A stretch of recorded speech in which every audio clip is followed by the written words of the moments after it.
आप ही के लिए बोर्ड से चुराकर ये पेपर लाया हूं, एकदम घोलकर पी लीजिए। चारों सेक्शन के सभी क्वेश्चन आपको यहां पर हम बताएंगे और इस वीडियो को शुरू से अंत तक देखिए। आपका एकदम वायरल पेपर है, फंसने की पूरी गारंटी है। जी हां बच्चों, UP board exam 2024 class 12th English का एकदम वायरल पेपर लेकर आप सबके सामने हाजिर हैं। हमने अपने हैंड राइटिंग्स में पूरा क्वेश्चन यहां पर बनाया है और पैसेज को तो बड़े शानदार तरीके से समझाया है। आप शुरू से अंत तक वीडियो देखिए, आपको पूरी बातें समझ में आएंगी। देखिए बच्चों, आप सभी का इंग्लिश क्लास 12th में जो पेपर होता है उसमें सेक्शन ए में एक क्वेश्चन रहता है मात्र, और उसमें पैसेज को सॉल्व करना होता है। तो क्या लिखा है, पहले क्वेश्चन पढ़ते हैं फिर पैसेज पर आएंगे। Read the following passage carefully. इसका मतलब ये है कि जो पैसेज दिया जाएगा उसको ध्यानपूर्वक पढ़िए। And answer the questions of the follows, यानी उसके नीचे फिर क्वेश्चन लिखे होंगे उसका आंसर आप दीजिए। तो पहला काम है हमें पैसेज को ध्यानपूर्वक पढ़ना। तो देखिए ये हमारा पैसेज है, अब हम इसको ध्यानपूर्वक पढ़ेंगे और इसमें जो ये क्वेश्चन दिए गए इन सभी क्वेश्चनों का आंसर भी हम यहां पर आप सभी को देंगे। तो बच्चों पहला प्रश्न इसमें है कि ये पैसेज जो है पूरा पढ़ते हैं पहले।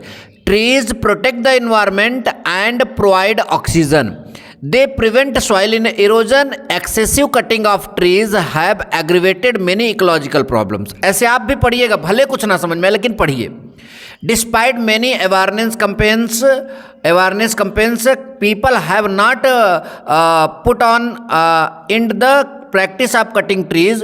We do not realize that by disturbing the ecological balance in nature, we have ourselves paving the way of breakdown of the life support system। यानी एक पैसेज था, ऐसे आप भी जनरली पढ़ लीजिएगा। फिर पहला प्रश्न आप देखिए, व्हाट डू ट्री डू, यानी पेड़ क्या करते हैं। तो व्हाट डू ट्री डू, आप अगर इसको 2 बार पढ़े रहेंगे तो मुझे लगता है कि आंसर खोजने में दिक्कत नहीं होगी। तो देखिए, ट्रीज प्रोटेक्ट द एनवायरनमेंट, यानी पेड़ पर्यावरण की सुरक्षा करते हैं, एंड प्रोवाइड ऑक्सीजन, और ऑक्सीजन देते हैं। तो जाहिर सी बात है इस प्रश्न का आंसर कितना आसानी से आपको मिल गया। ठीक, तो आप यहाँ लिखेंगे trees protect the environment and provide oxygen. ठीक, तो ये पहले प्रश्न का उत्तर हो जाएगा। What has aggravated the ecological problem, यानी कौन सी ऐसी चीज़ है जो इकोलॉजिकल प्रॉब्लम को बढ़ावा दे रही है। What has aggravated the ecological problems, यानी इसका मतलब ये हुआ कि पारिस्थितिकी समस्याओं को कौन सी चीज़ बढ़ावा दे रही है। यहाँ पर हमें इस प्रश्न का उत्तर ढूंढना है। ध्यान से देखो, ध्यान से आप सभी लोग देखो क्या लिखा है। एक्सेसिव कटिंग ऑफ ट्रीज, यानी पेड़ों की अत्यधिक कटाई, हैव एग्रीवेटेड, यानी बढ़ावा देती है, मेनी इकोलॉजिकल प्रॉब्लम्स, यानी बहुत सारी पारिस्थितिकी समस्याओं को। यानी पेड़ों की अत्यधिक कटाई जो है बहुत सारी पारिस्थितिकी समस्याओं को बढ़ावा देती है। तो आइए देखते हैं क्या यही आंसर लिखा है यहाँ पर। जी हाँ बच्चों, excessive cutting of trees have aggravated ecological problems, यानी पेड़ों की अत्यधिक कटाई जो है बहुत मतलब कि अत्यधिक कटाई जो है अब ये इकोलॉजिकल प्रॉब्लम यानी पारिस्थितिकी मतलब की समस्याओं को बढ़ावा देती है। तीसरा प्रश्न है, which practice have we still not stop, यानी ऐसी कौन सी प्रैक्टिस है जो अभी तक हम लोगों ने स्टॉप नहीं किया, उसको अभी तक हम कंटिन्यू कर रहे हैं। प्रैक्टिस माने प्रथा होता है। तो देखिए, डिस्पाइट मेनी अवेयरनेस कैंपेन्स, यानी बहुत सारे जागरूकता प्रोग्राम चलाने के बाद, people have not put an end to the practice of cutting trees, यानी पेड़ों को काटने की प्रथा को बंद अभी तक लोगों ने नहीं किया है। तो इसको हम क्या लिखेंगे, इसका answer we have still not stopped, यानी अभी तक हमने बंद नहीं किया है। द कटिंग ऑफ ट्रीज, यानी पेड़ों की कटाई, इवन आफ्टर, यानी बहुत मतलब कि इसके बावजूद, मतलब किसके बावजूद, बहुत सारे मेनी अवेयरनेस कैंपेन्स, यानी बहुत सारे जागरूकता प्रोग्राम चलाने के बाद भी हम लोग जो है इसको काटने की प्रथा को बंद नहीं किया है बच्चों। अगला हमारा है make sentence with environment protect, यानी एनवायरनमेंट प्रोटेक्ट करने के लिए हमें एक सेंटेंस बनाना है। तो क्या सेंटेंस हम लोग बनाएंगे, we should protect our environment. ठीक, we should protect our environment, यहाँ पर हम एक सेंटेंस इस तरह का क्या कर सकते हैं, बना सकते हैं। तो आई होप कि आपको यह वाला जो है प्रश्न बड़े अच्छे समझ में आया। आप चाहें तो इसका स्क्रीनशॉट ले सकते हैं। देखिए ये आपका यहाँ पर हो गया पूरा, ले लीजिए स्क्रीनशॉट, ये पूरा स्क्रीनशॉट ले लीजिए। ठीक, और ये पूरा का पूरा स्क्रीनशॉट आप ले सकते हैं। तो बच्चों अब हम आएंगे सेक्शन बी के क्वेश्चनों पर। सेक्शन बी में हमें जो है दो क्वेश्चन मतलब कि देखने को मिलेंगे। पहला क्वेश्चन सेक्शन ए में हो गया, तो दो question, question number 2, question number 3 section B में देखने को मिलेगा, जिसमें आपका ये वाला क्वेश्चन 10 नंबर का होता है और ये वाला क्वेश्चन भी 10 नंबर का होता है। Right an article on any one of the following topics in about 100 और 150 वर्ड्स। यानी नीचे 3 टॉपिक दिए गए हैं, इन 3 टॉपिक पर आपको आर्टिकल लिखना है। पहला टॉपिक है डिजिटल इंडिया, दूसरा टॉपिक है ज्वाइंट फैमिली सिस्टम यानी जो है आपका संयुक्त परिवार निकाय का, और नीड ऑफ मतलब कि द आवर समय की मांग, यानी आजकल जो ज्वाइंट फैमिली सिस्टम है ये समय की मांग है। ये बहुत इंपॉर्टेंट टॉपिक है, इस पर आपको जो है एक आर्टिकल लिखना है।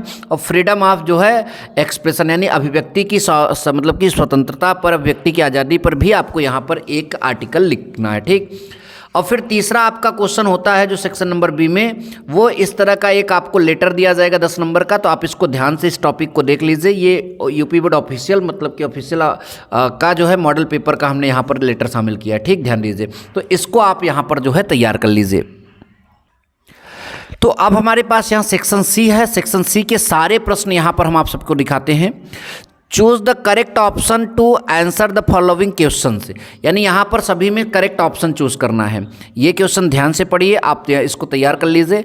आंसर नेक्स्ट वीडियो में आप सभी को बताया जाएगा, ठीक, ध्यान दीजिए। ये आपका क्वेश्चन नंबर बी है, इसके ऑप्शन देख लीजिए। ये क्वेश्चन नंबर सी है, इसके ऑप्शन आप देख लीजिए। उसके बाद क्वेश्चन नंबर डी में ये स्टेटमेंट हैं, इनको पहले ध्यान से पढ़िए, और इसका आंसर जो है ऑप्शन में आपको दूसरे पेज में देखने को मिलेगा। तो देखिए अगर आपने उसका स्क्रीनशॉट लिया होगा तो अब आप आंसर इससे मिला सकते हैं। और फिर ई वाला ये प्रश्न है, इसको ध्यान से तैयार कर लीजिए। नेक्स्ट आपका जो है 5वां प्रश्न जो है, इसमें लिखा है change any one of the following in indirect speech, यानी ये 2 प्रश्न है, इसमें से किसी एक को इनडायरेक्ट स्पीच में आपको कन्वर्ट करना है।